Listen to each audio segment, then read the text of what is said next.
Welcome into a special edition of Next. Today, Governor Jared Polis' first press conference since he granted clemency to Tina Peters was weird, but that's not unusual for him, if you know what I mean. The governor announced an order on healthy foods, banning the use of taxpayer dollars to buy sugary drinks for state events and telling school cafeterias to use more local produce, which led to the governor facing reporters full of questions about Tina Peters with a mouth full of carrot. It's official. Ready?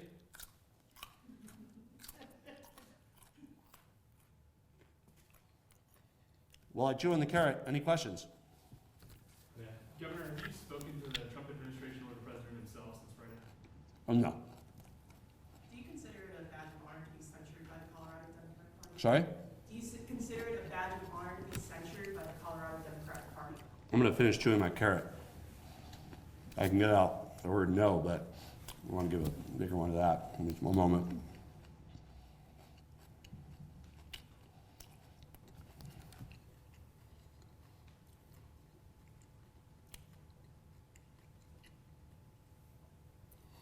There we go. I wasn't buying time to think of an answer. I literally just didn't want to be spitting carrot all over the place while I was answering it. The eyes of the nation are on Colorado's governor, and he's masticating a carrot for a solid minute on television.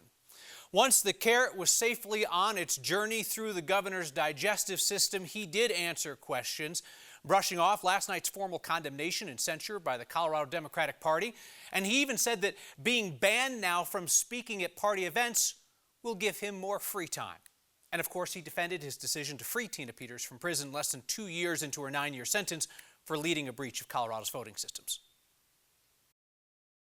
I have, as I said, a lot of events that I'm invited to, and so it doesn't mean I'm going to be getting home earlier. It just means I'll be able to attend more charity events, more hunger relief events, more education events, and that's exciting to me.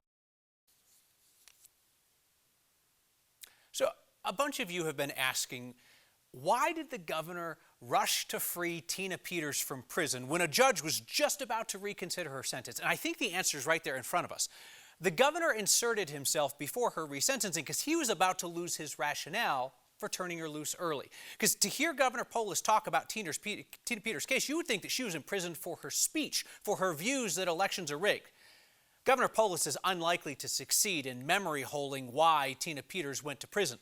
The public knows full well that Peters committed felony and misdemeanor crimes, according to a jury of her peers, as she led a breach of her county's voting systems, an unsuccessful search for evidence of election rigging. The governor's concern about whether Peters' speech played a role in her sentence is very fair. The Colorado Court of Appeals flagged it as an issue and ordered her to be resentenced with zero regard to her free speech, and that is what was about to happen. But if the judge had reduced her 9-year sentence to, say, 7 or 6 years, keeping her in prison but making clear it had nothing to do with her speech, well, then the governor would have either had to call that judge a liar on the free speech issue or come up with another reason to free Tina Peters. Governor Polis had a narrow window to give clemency on grounds that were backed up by the appeals court ruling without risking Peters spending more time in prison, which Polis clearly did not want to happen. A cemetery plot is a promise of sports. You buy it, it's supposed to be there for your life and beyond. Get buried there and you are supposed to rest undisturbed for eternity. The city of Lafayette is finding those promises hard to keep. Our Spencer Soysher has the story. My mom and dad are buried over there. At this cemetery, Our grandmother is buried just up here. Kathy Erickson and her sister seem to know everyone. Oh my goodness. He was a joker. But Kathy is most eager to talk about her husband. Can I tell you that I was 14 and he was 16 and we grew up together? She wants to be buried next to him. She bought the plot years ago. But then they told us, no, you can't be buried by him. I'm in the same situation as Kathy. Why can't we be buried here? Gary Posey and Kathy are friends and two of the dozens of families caught in the middle of a life and death situation at the Lafayette Cemetery, where the city may permanently ban casket burials at its only cemetery because a ground-penetrating radar survey found so many unmarked graves they can no longer confidently identify open plots. In February, a burial hit another casket already in the ground. The state's archaeologist recommended the cemetery be closed. I bought these plots 41 years ago when my son passed away. Gary wants to be with his son and his wife, who passed a few years ago. She's my best friend. Now the city is offering plot owners a $1,500 refund or allowing cremations. I do not want to be cremated, and my sister doesn't want to be cremated. Her husband is here too. Lafayette hasn't decided what it's going to do permanently, but Gary and Kathy want the city to handle burials on a case-by-case basis. I want you to prove that there's not somebody laying in my spot. So Lafayette used to be a smaller town before it grew more. Some of these neighbors have been calling each other when they found out about what's happening here, trying to get each other's attention. Hey, your plot may not be available, because they've had some problems reaching the people as well. Yeah, because again, cemetery plot is not something you check up on, right? You don't call and say, is it still there for me? You assume, you buy it, it's there for life. Yeah, 1985 was one of the cases here. I was -11. It's a long time. I don't think I'd be thinking about it a lot. Understood. Well, you feel for all those families. All right, Spencer Soysher, thank you. And thank you for bearing with us here tonight. As you might have noticed, we're having some technical opportunities. Appreciation to the ACE team around here that found a way to get the show on the air, which I suppose is what really matters. Trump administration is giving the state more than $1 million to support the victims and the community impacted by the Evergreen High School shooting last year. The money from the DOJ will be used to create counseling services, to create the Evergreen Resiliency Center, and to reimburse the Jeffco Sheriff's Office for overtime pay after the shooting. The funds will pay for a trauma recovery coordinator and another counselor at Evergreen High School and a half-time counselor at Wilmot Elementary, where some of the victims went during the shooting. Nearly half of the people who travel through DIA these days are not here to stay, and of course nobody wants to miss their connection. Tonight our Mark Salinger shows us how one airline is betting that AI can help. At one of the busiest airports in the country, nearly half the people are coming, going, and not staying. They arrive in from one city, they connect here in Denver, and they travel on to another destination. About 80 million passengers fly through DIA every year. More than 35 million are only passing through. 60% of our customers who are traveling on United through Denver are connecting here. United Airlines thinks they have a solution to stop people from missing their connections. The system will tell us, can we hold that flight and still get them onto that original connecting flight while also not risking the customers that are already on board that aircraft and getting it to their destination on time. It's called Connection Saver, an AI algorithm that analyzes everything from which gate an incoming plane is landing at to how long it takes to walk to the next one. Vincent Passafume is the Director of Airport Operations Customer Service for United here in Denver. The algorithm will take into consideration everything about where that customer is arriving in from, what is the flight time associated with that, and how long can we hold it here in Denver and still get it down to their destination on time. This is where I can see all the connection savers, potential connection savers. Dom Pavlik is a customer service supervisor. With more than 550 flights and 60,000 customers flying United through Denver every day, it's his job to monitor which passengers are at risk of missing their flights and how long their connecting flights can be held for them to make it. This will identify every single person that is going to misconnect, from where they're coming, which gates they're coming from, and roughly how much time they would need. Millions of people fly through Denver every year. This airport for us and our hub network is designed to connect customers throughout the country. And no one wants to spend more time here than they have to. So if someone is at risk of missing their connection, the United app will give them turn-by-turn directions as soon as they get off the plane to go to the next gate. Kyle, I can only imagine that it also says, like, run faster, get there. There's people waiting for you. Get your head out of the phone, because people are going to be walking around with their heads on the phone trying to navigate through the airport. 54,000 connections they've saved, they say, in Denver this year so far. That's an immense number of people coming through. All right, Mark Salinger, thanks for hanging out on a different kind of day. I'm trying to make this chair a little bit taller next to you, but chair is the least of our problems.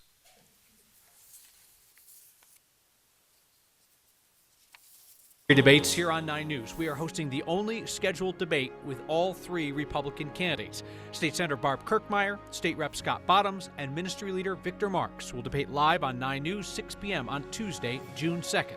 Then, on Thursday, June 4th at 6 p.m., another commercial-free hour-long debate with the Democratic primary candidates, U.S. Senator Michael Bennet and Attorney General Phil Weiser. Don't forget, ballots hit the mail in early June for that June 30th primary. Xcel has a plan to lower your electric bills. Pardon me. They're asking to increase your bill again. And the town of Hudson almost made $1 million off a new speed camera. Then Steve on your side rode him like a rented mule. We are forgiving all A-list tickets issued to date. Get him, Steve! Say what you will about local TV news, it's putting $1 million back in Coloradans' pockets. Next.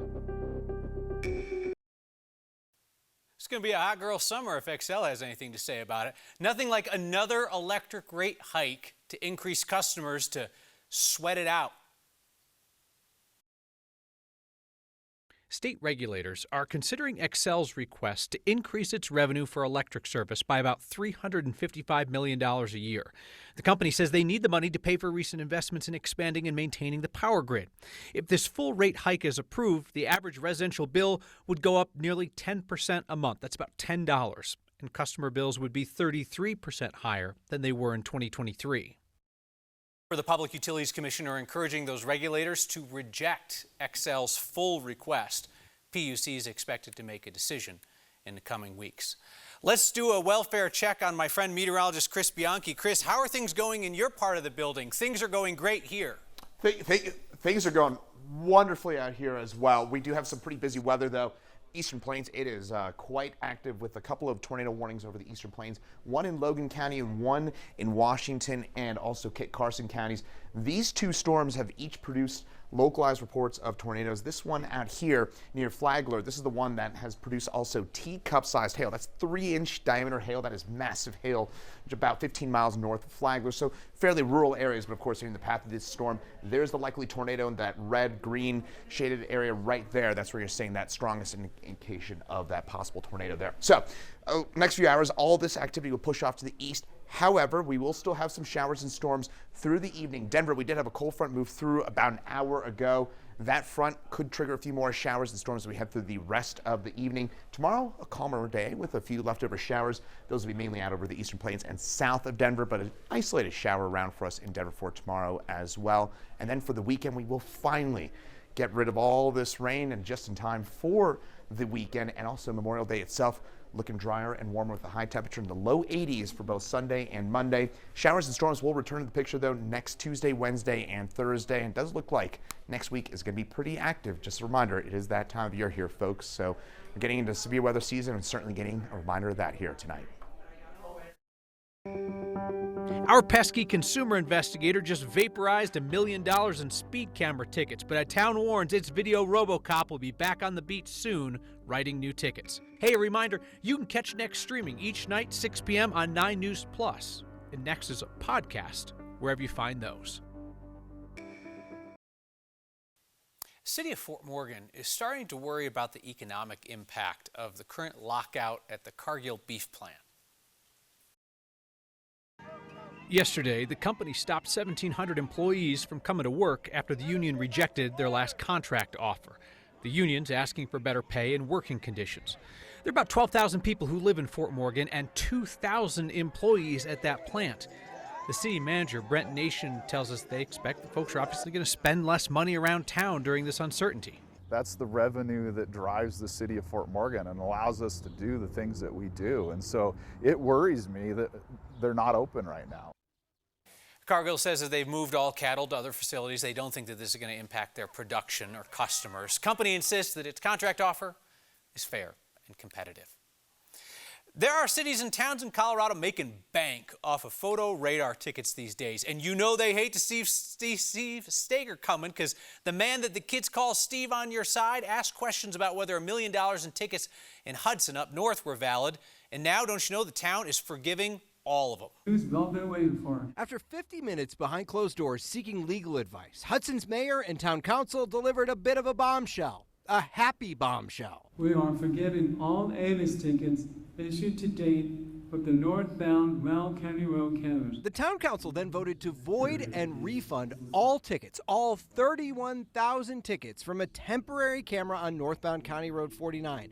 Again, 31,000 tickets totaling $1.2 million, written in the span of 42 days. Steve on your side's been asking questions about that camera, the same questions people who got tickets had. WTF?